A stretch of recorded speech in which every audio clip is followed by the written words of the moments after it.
Graça e paz a todos os amados irmãos. Que bom estar com vocês mais uma vez. Vamos abrir nossas Bíblias, então, no livro de Josué, capítulo 14. E nós vamos ler do verso 6 até o verso 15. Diz a palavra do Senhor assim: Chegaram os filhos de Judá a Josué em Gilgal, e Calebe, filho de Jefoné, o quenizeu, lhe disse: Tu sabes que o Senhor falou a Moisés, homem de Deus, em Cades Barneia, a respeito de mim e de ti. Tinha eu 40 anos quando Moisés, servo do Senhor, me enviou de Cades Barneia para espiar a terra. E eu lhe relatei como sentia no coração. Mas meus irmãos que subiram comigo desesperaram o povo. Eu, porém, perseverei em seguir o Senhor meu Deus.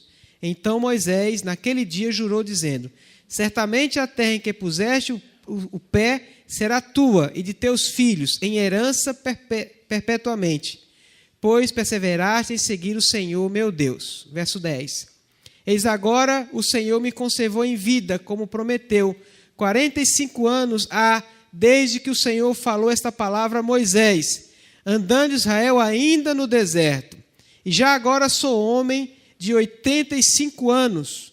Estou ainda hoje forte, como no dia em que Moisés me enviou. Qual era a minha força naquele dia, tal ainda agora, para o combate, tanto para sair a ele como para voltar.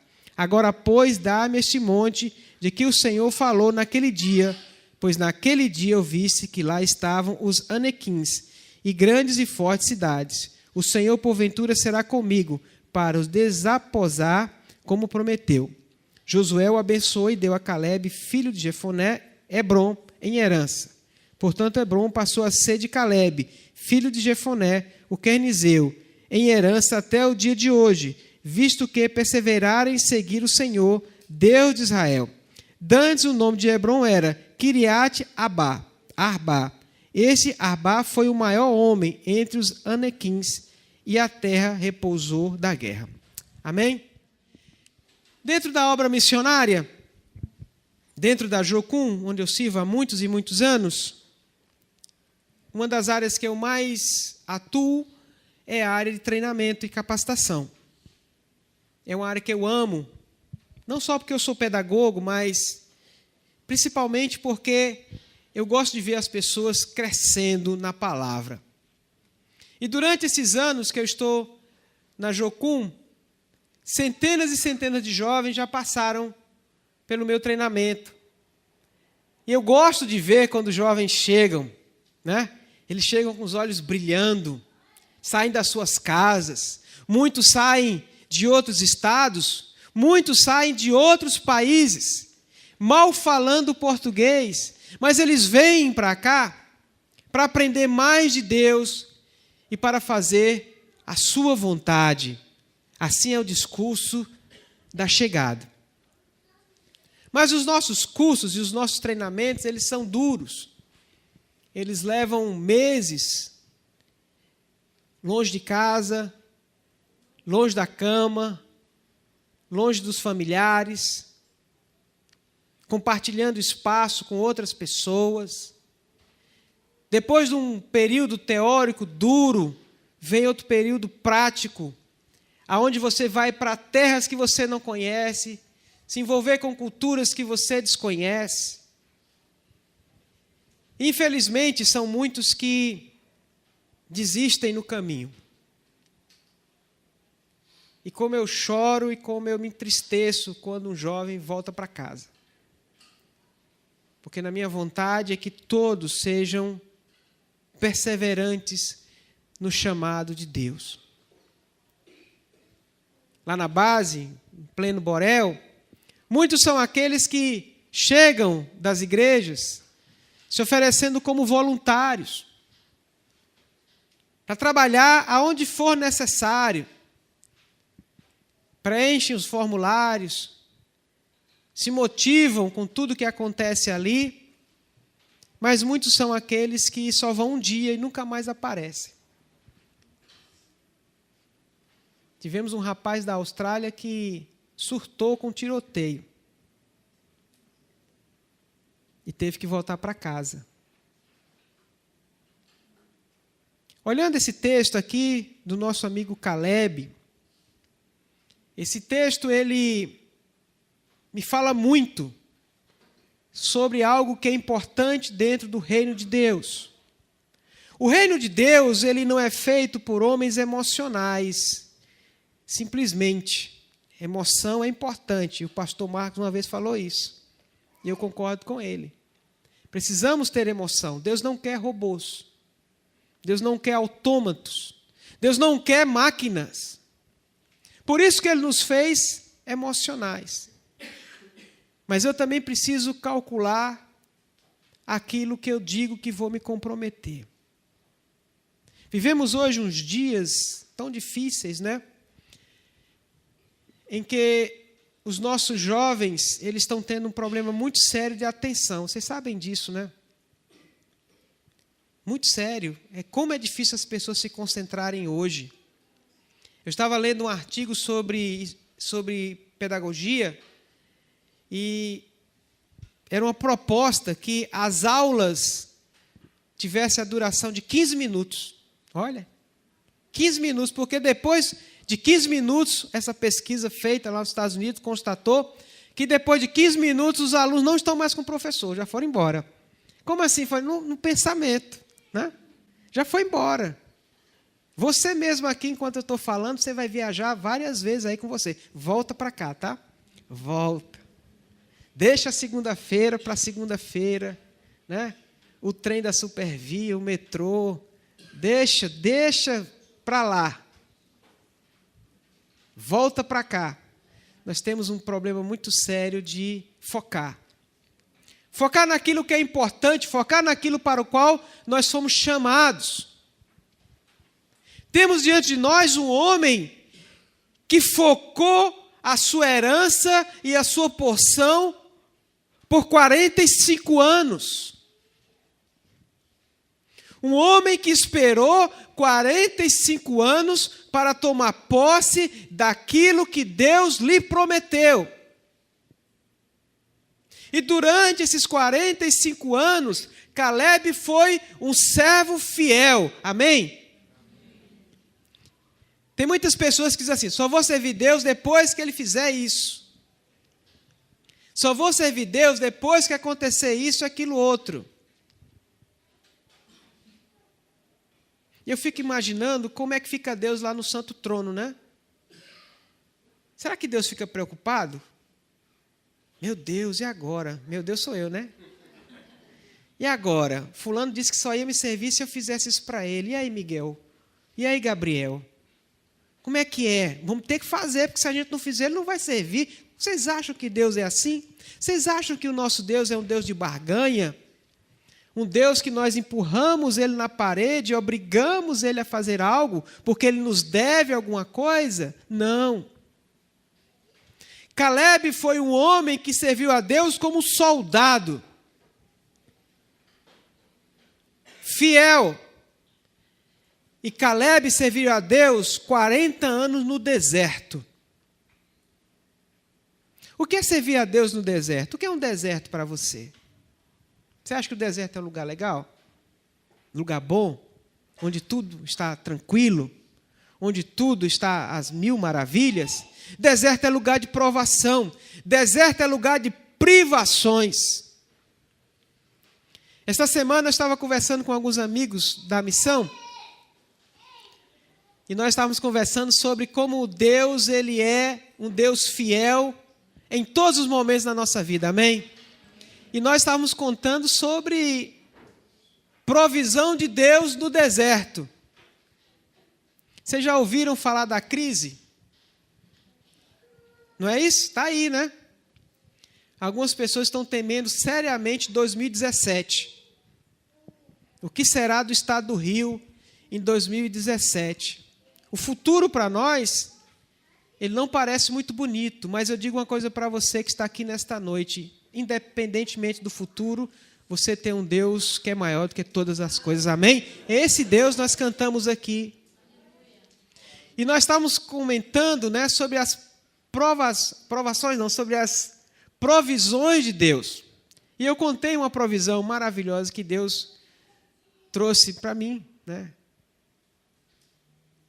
Vocês passaram muito frio esses dias aí?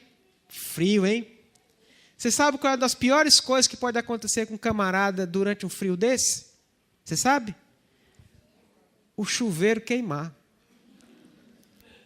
É isso mesmo, doutor. O chuveiro da minha casa queimou.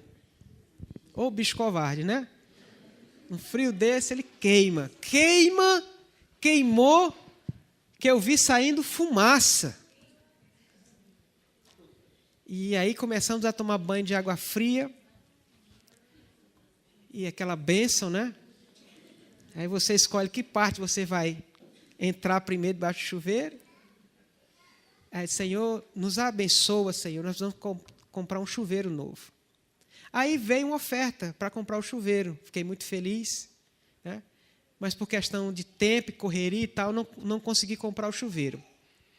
Aí, Célia precisou ir no médico, teve alguns problemas de saúde mais sérios e precisamos comprar remédio.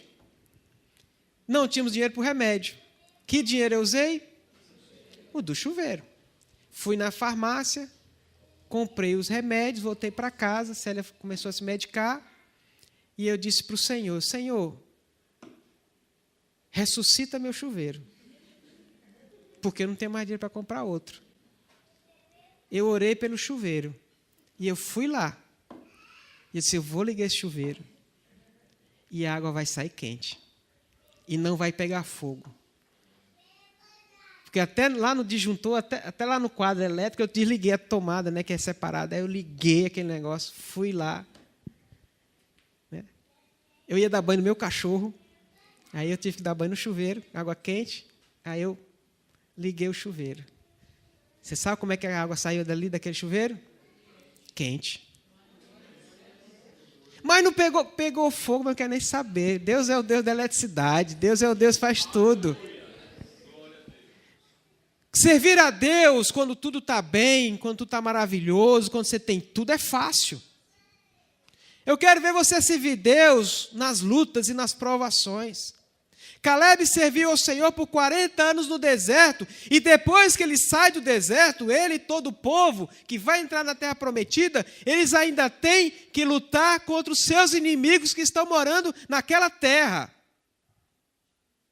E durante 5 anos, ele luta servindo agora a seu amigo Josué, que assumiu o lugar de Moisés.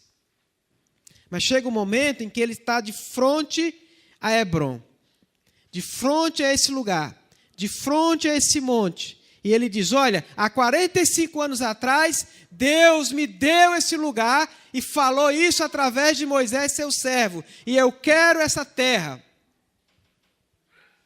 45 anos. Sabe quantos anos tinha nosso amigo Caleb? 85.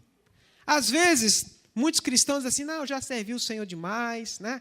Agora é hora de deixar a juventude fazer. Os jovens têm que fazer, mas nós devemos continuar. Caleb disse, esse monte me foi dado e eu quero, porque ele é minha porção. Ele é a minha herança. Naquele momento, talvez alguém tivesse chegado para Caleb, que era um guerreiro, né? E disse assim, rapaz, mas você está sabendo como é que é esse monte aí? Essa é a terra dos gigantes.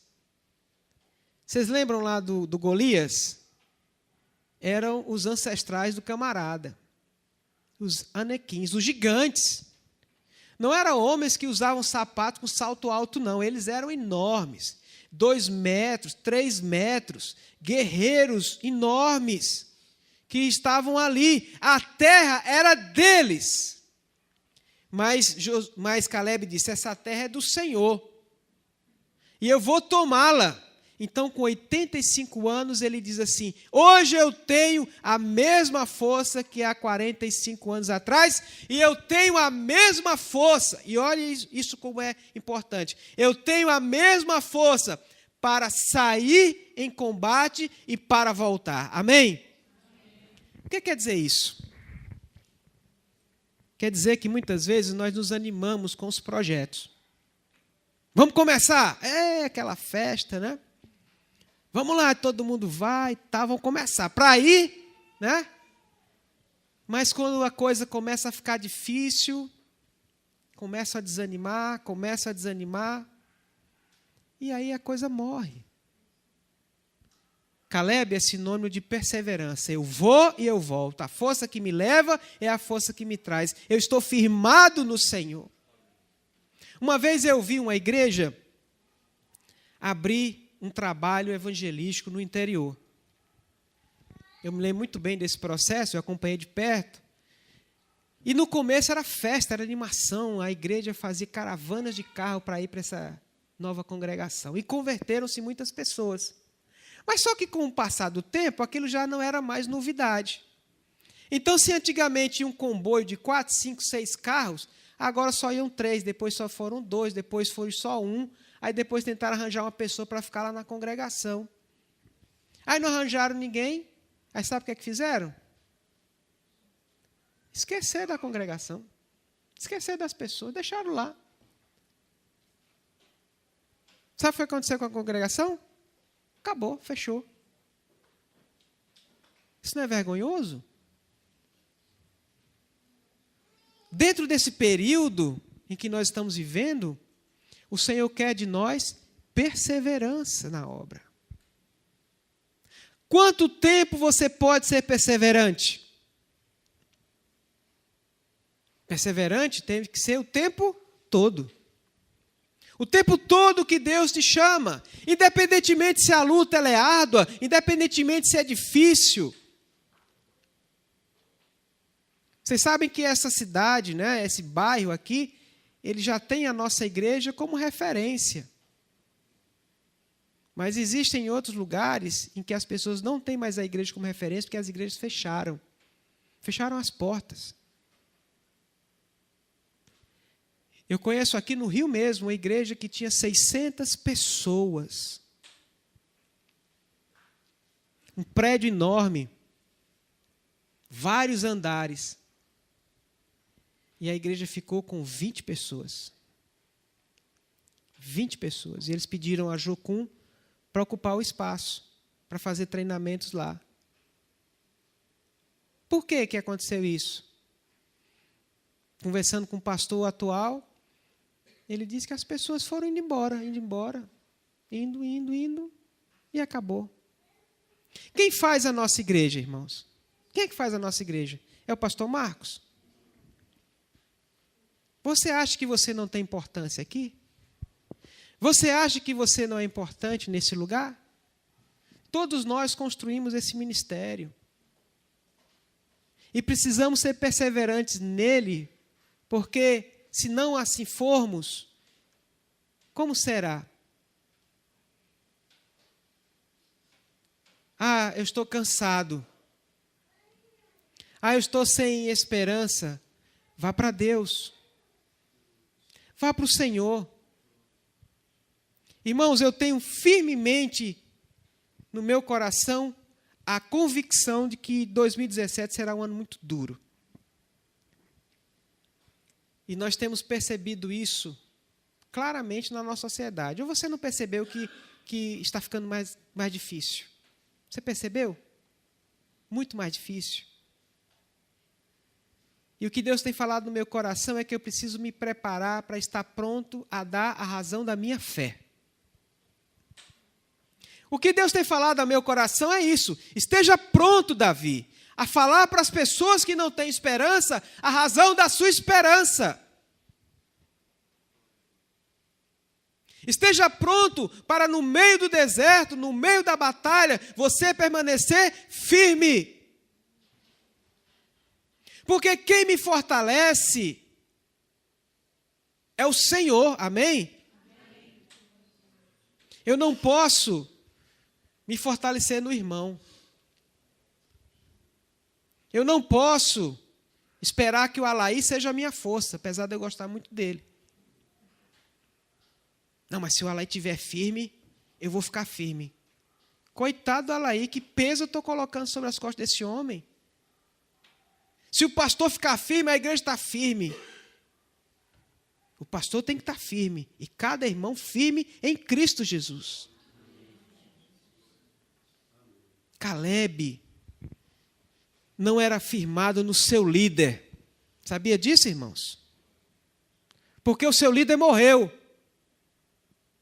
O seu grande líder, o homem que tirou Caleb de uma condição de escravo no Egito, que resgatou Caleb, ele viu os milagres, ele viu as 10 pragas. Caleb passou sob o comando de Moisés pelo Mar Vermelho que se abriu e ele passou a pé enxuto. Caleb pisou naquela areia enxuta do fundo do mar. Liderado por Moisés, um grande líder, mas esse homem morreu. E Caleb permaneceu. Quando eu era criança, eu frequentava uma igreja batista perto da minha casa. Eu tinha chegado há pouco tempo nessa igreja, e lá eu me batizei. Quem me batizou foi um pastor americano.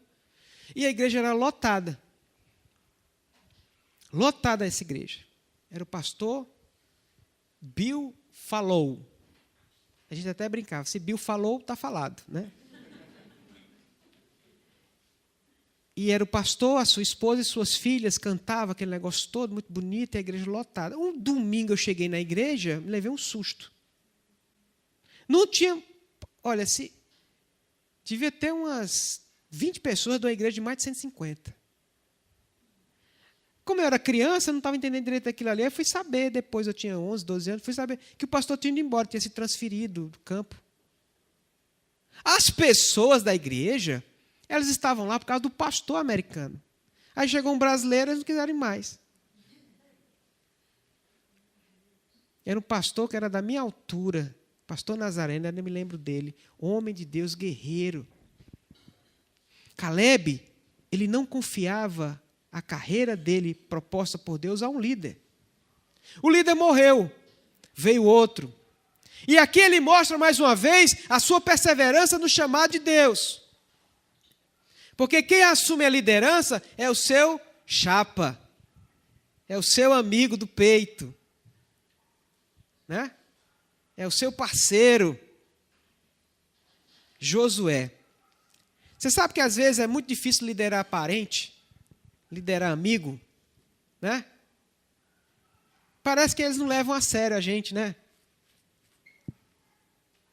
Às vezes parece que a amizade estraga. Mas Josué teve em Caleb um dos melhores servos. Ele sabia muito bem separar o que era amizade e o que era a liderança ordenada por Deus. E se manteve firme. E foi um soldado fiel. E no dia em que ele pôde requerer a herança, ele disse: eis aqui a oportunidade. Me dá, Senhor, um monte. Mas esse monte está lotado de gigantes, não tem problema. O monte é do Senhor, eu vou lá tomar para ele. E ele foi e tomou o monte. E ele foi e conquistou a sua herança. E ele conquistou Hebrom. E Hebrom começou então a fazer parte do povo de Deus, das terras que Deus deu àquele povo. E ele chega e muda de nome. E uma coisa maravilhosa agora é que Caleb nos ensina que nós devemos saber viver com a bênção. Amém?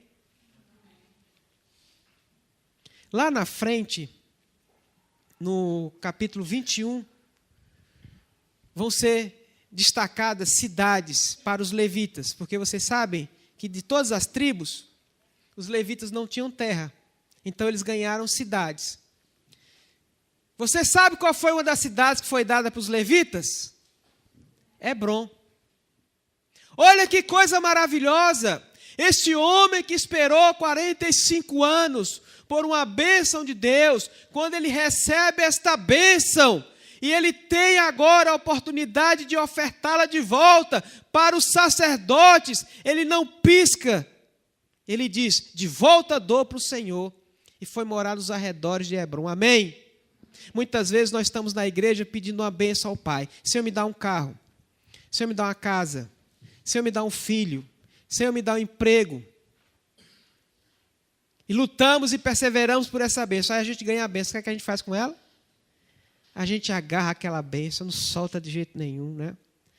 E aí, irmão, vai pegar, não posso ir hoje para a igreja não, que eu tenho que lavar o carro, que amanhã eu vou viajar. Irmão, não posso, porque você sabe, amanhã eu vou acordar cedo para ir para o trabalho, eu posso ir. A bênção que nós recebemos de Deus, ela começa a nos afastar das coisas de Deus. O camarada esperou 45 anos por aquele monte, lutou por ele, e quando foi tendo a oportunidade de ofertar, ele não pisca, ele oferta. Fica para os levitas, para ser um lugar de morada para os sacerdotes, onde o meu Deus vai ser adorado. Amém?